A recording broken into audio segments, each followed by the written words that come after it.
Whether we're discussing professional or personal, goal setting is one of the biggest keys to success or failure. In this video, I'm going to show you how to set SMART goals for your Amazon FBA business. Coming up next.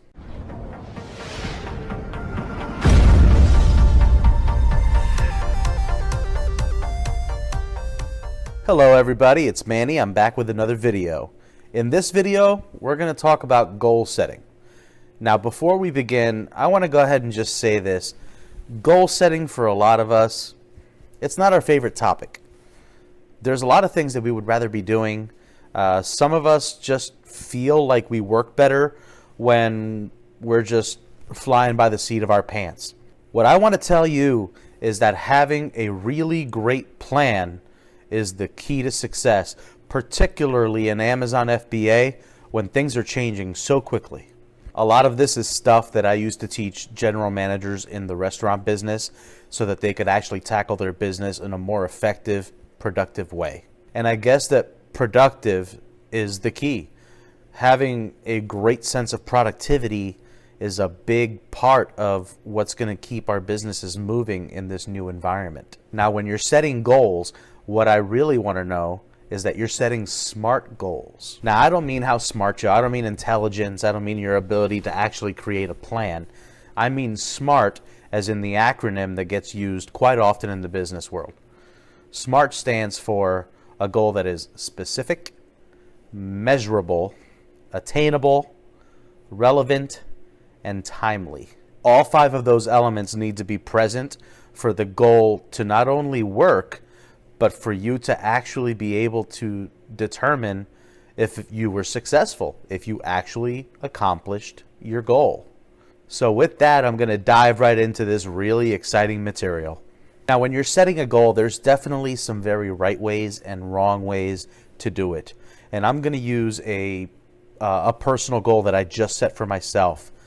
In the first week of June, in about 6 weeks, I'm taking my wife on a European cruise. Now, when we're on this vacation, there's going to be a lot of activities. There's a lot of excursions that require quite a bit of walking and hiking. Now, while I'm looking forward to walking around Rome and seeing Pompeii and looking at all the sights, I want to feel like I'm a little more physically vibrant to be able to handle that. If I created a goal for myself that in 6 weeks' time I want to be a little healthier, that particular goal doesn't have any clear-cut definitions of how I would measure that. What does being healthier mean? Does that mean being more physically active? Is there weight loss involved? That goal would not be a SMART goal. The first thing that I need to do is be as specific as possible with my goal. So in this example, what I want to do is in 6 weeks' time, I want to lose 12 pounds. And I want to do so through physical activity, regular exercise, and healthier lifestyle choices. When you're trying to be as specific as possible with your goals, try to be guided by the 5 W's. The 5 W's are who, what, when, where, and why. They aren't all going to be relevant to the goal, but don't skip any of them if you don't have to. In this example, the who is me. I am the one that's going to be responsible for achieving the goal. The what is I want to lose 12 pounds. The when is in 6 weeks' time. The where would not be relevant because it is focused on me and not a location. But the why is very relevant.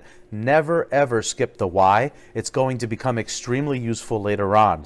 The why in this case is that I want to be a little more physically fit and active when it comes to handling the excursions that are going to take place. So being very specific with your goal is the first step because it's going to create the construct by which the other 4 parts of the acronym are going to take shape. So if the first part of setting a SMART goal is to be specific, the second part is to make your goal measurable. It's going to help you make determining success or failure of the goal completely black and white. Take all the gray out. You either did it or you didn't. In the case of my goal, I'm going to lose 12 pounds. It's an extremely measurable goal. It is something that I can simply jump on a scale and I can determine if I did it or I didn't. In our FBA businesses, most commonly, we're going to create measurable goals based on gross revenue, net profit, units sold, units in our inventory. These are the most common ones, but you don't have to be limited to that. Sometimes you can be addressing with yourself and your team a potential customer service issue. Maybe you had a couple of bad feedbacks, or your private label product got a bad review or two. So these goals don't have to be all sales driven. It is just as important to have goals for yourself on the customer service side of your business. If you are running a business with multiple members of your team, staffing can be something that you want to make sure you have a goal for. But whatever your goal is created to address, make sure that at the end of your execution of that goal, that you have a very measurable way of determining whether you hit or you missed. Now, the third aspect of setting a SMART goal is whether your goal is attainable. This is a very interesting one because we're all a little bit different. When you set a goal, you can't make the goal so easy that it's a gimme. If you did $200,000 in gross revenue for FBA the previous year, you can't set a goal of $205,000. You wouldn't be pushing yourself at all, and you would more than likely make that goal just on the natural elevation of prices throughout the year.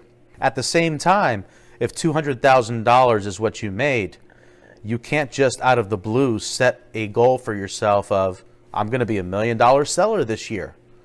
Those are very nice words to say, but unless you have a very specific reason to think that, you should not set unattainable goals for yourself. Now, we're all different, and I have met one or two people that do perfectly well setting goals that there's no way they're going to hit. And those people puzzle me and I admire them. But let's face it, if we set a goal for ourselves and about 3/4 of the way through the duration of that goal, we realize that there is no chance that we're going to achieve that goal, we're human beings. We start to get demoralized. We start to lose focus. We start to look at other things so that it doesn't feel like a loss. So this can be a very tough thing to do. You have to stretch yourself and you have to push yourself, but you have to beware not to set an unreasonable expectation for yourself.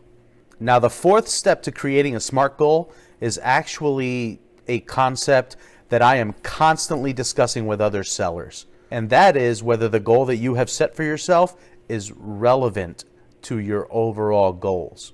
Now, this comes up most often when I'm trying to help people with reprice it settings. Using a repricer is great as long as it's actually going in the same direction as your business's goals. In Amazon FBA, if you are running a business where you really do try to maximize the profit on each unit, it wouldn't make a whole lot of sense to start incorporating practices for getting faster sales for less profit. Every little thing that you do should fall in line with your organization's overall goal.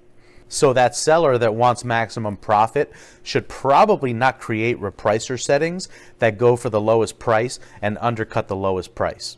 For many sellers, this is actually the most difficult process because it involves not only short-term goals, but always keeping a very big picture strategy on what is important to you.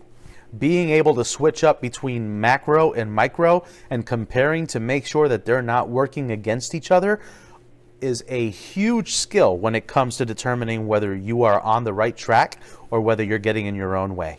Now, the fifth and the final step to creating a SMART goal for your Amazon FBA business is going to require that you become really good at separating short-term goals from the big picture long-term strategies.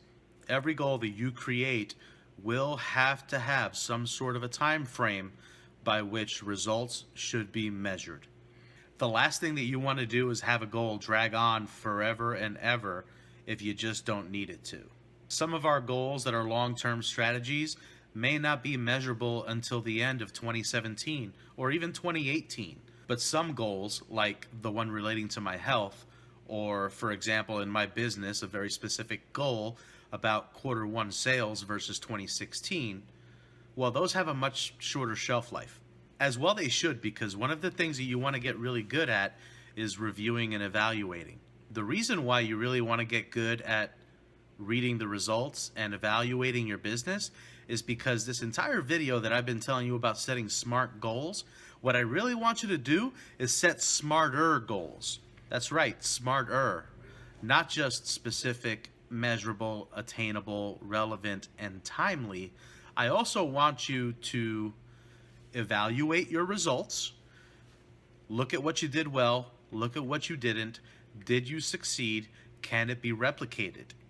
And after you've evaluated the results, one of the things that is often overlooked but super important, especially if you are leading a team of people, is to reward.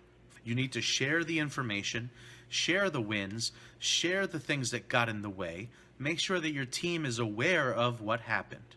And if you did well, you gotta reward people. It doesn't have to be anything big. It could be a high five. It could be a handshake. It could just be including them in the process of setting the next goals. Now listen, folks, I know this is not the most exciting stuff to talk about. I understand some of us are not good at it. I know that I was flat out terrible at doing this until it essentially became my only job with a previous employer. But I promise you, if you put some energy into creating these goals and you've got these plans in front of you, you really are creating a roadmap by which your business is going to grow. You're not going to feel as burdened and tasked while you're doing it. And if you are leading a team, everyone is going to be aware of what the goals are and the processes that you're putting in place to achieve it. Now, the question of the day is, what have you done in your organization to set very effective goals? What do you have in place now? I'm looking forward to reading in the comments below what it is that you do in your organization that maybe I haven't thought about. If you found this video helpful, if you found it useful and you'd like to see me make more videos like it, please remember to share, like, and subscribe the video to support the channel. If you haven't liked this video yet, remember to smash that like button. It really does make a big difference. Also, if you haven't subscribed to the channel yet, make sure you hit that book bag up there. It's going to set you up with notifications so that you know when new videos drop. Until next time, let's go make some money.